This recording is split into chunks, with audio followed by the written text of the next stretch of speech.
Well, here's a common one I see. God dang clutch won't turn. We can pull the brake handle, but it's not doing anything.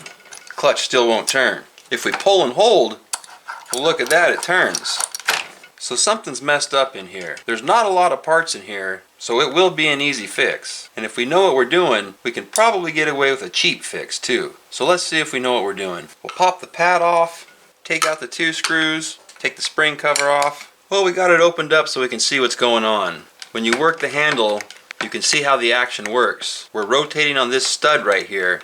This is a stud that goes into the housing. As you pull back on the handle, we push up and forward right here, and also kicks up this middle link just past horizontal so it locks in.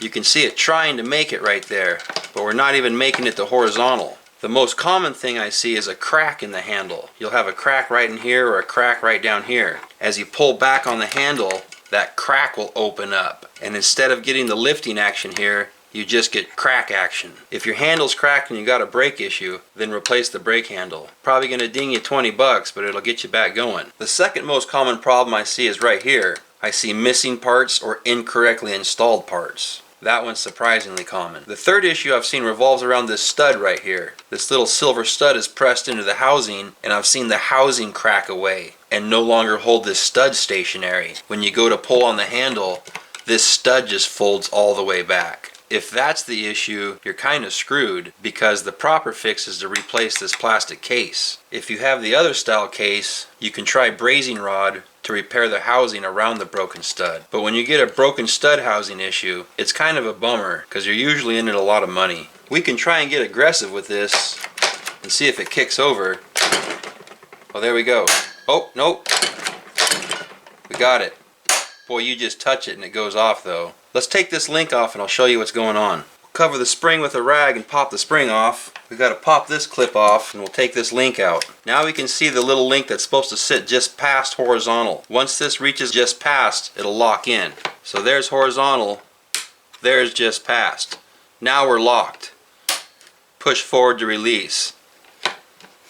Horizontal and just past locks it in. There's horizontal, there's locked in. And you can see just the little bit it takes to release it.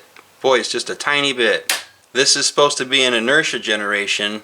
On a kickback, it releases like that. And here's the issue we're getting at. There's no longer enough meat left in here to kick this past horizontal. You can see it's worn out, it got hot, it's somewhat melted, causing this to sag a little bit. A new handle should solve this problem, but let's see if we can keep our 20 bill in our pocket instead of buying a new handle. We're going to undo our screw back here holding the brake band in. We'll pry out the brake band, unhook it from the links, and now we can release the brake handle and the linkages at the same time. It's all going to work off of this stud right here together. And don't forget about the little spacer washer that comes off.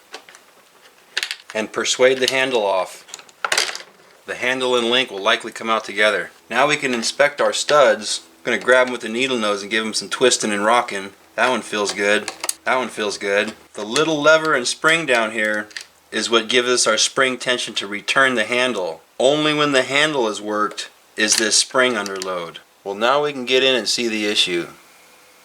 See this little area right here? How it's kind of pouty, pooping itself down? That's from getting hot through here and having that linkage pushing down right there. It's been pushed down so hard, or it's gotten so hot that it's sunken in there. And because of that, it won't lift up high enough. It can't get that link past horizontal to release the brake. Here's that linkage coming down and hitting it and forcing this little area to bulge down. One easy solution is to pull your link off, take your welder, and put a tack right along here. Add a little beef to the link and then grind it back smooth again. When it sits down in there, the beef you've added to the link will take up the space here and have the handle kick this link past horizontal. We don't need much, it's a tiny bit, less than 1/16 of an inch. We just need a tiny bit to get this past horizontal, and a little bead along here would do that. The option I'm going to go for is using a little piece of sheet metal as a spacer against the handle. There's nothing wrong with the link, so I'm not going to mess with the link. It's the handle that's the issue. So let's see if we can improve this seat down here with a piece of sheet metal that's not going to continuously sink or settle. If we had a firm sheet metal bottom for this link to rest against, it would give us a much more positive engagement from the handle. When I compare slots I can see the last 1/4 inch of our handle is recessed a little bit. And on a normal handle, it's flat all the way through here. So a new handle would solve our problem. But I want to keep my $20 bill, because that's a 12-pack of good beer I could be drinking. Well, I took a stud cover, cut this little piece off, and we're going to use that for our spacer. We're going to try to custom form it to fit down in our slot. Well, it took a couple attempts to get a perfect piece, but I got it, and it's down in here. It sticks out the back here. We're going to fold this up and around to match the shape of the link. That way it'll stay in and it'll never fall out. We can see the link still fits in pretty dang good. It's a lot snugger already, but it's not going to interfere with the hole. Well, I got the linkages inside the handle here. I got something going through the hole to keep everything in place. Now all we got to do is bend this tab up and in around the back side of the link.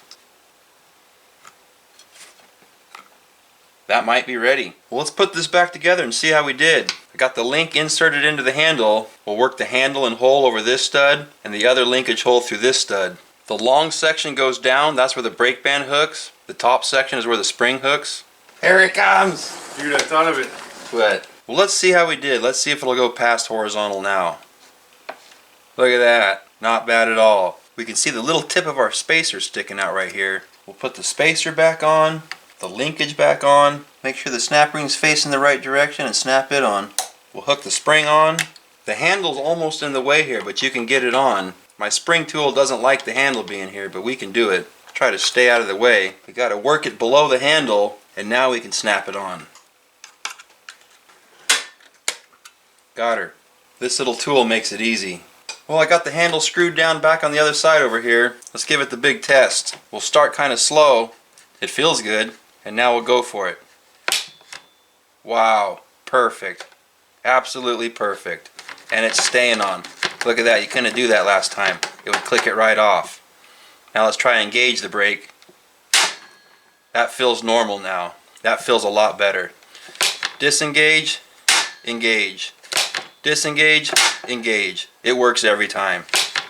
That solved the problem. All we needed was a generic spacer shoved in there. You probably could have filled that gap with JB Weld, plastic, epoxy, or anything really. I'm assuming anything plastic is going to deform, and anything like JB Weld will just shatter, break out, and fall out. So it's got to be something rigid and solid through here. If you squeezed in silicone, it's just going to get pushed out. Your best bet would be to take a soldering iron and some plastic and try to remelt plastic in here.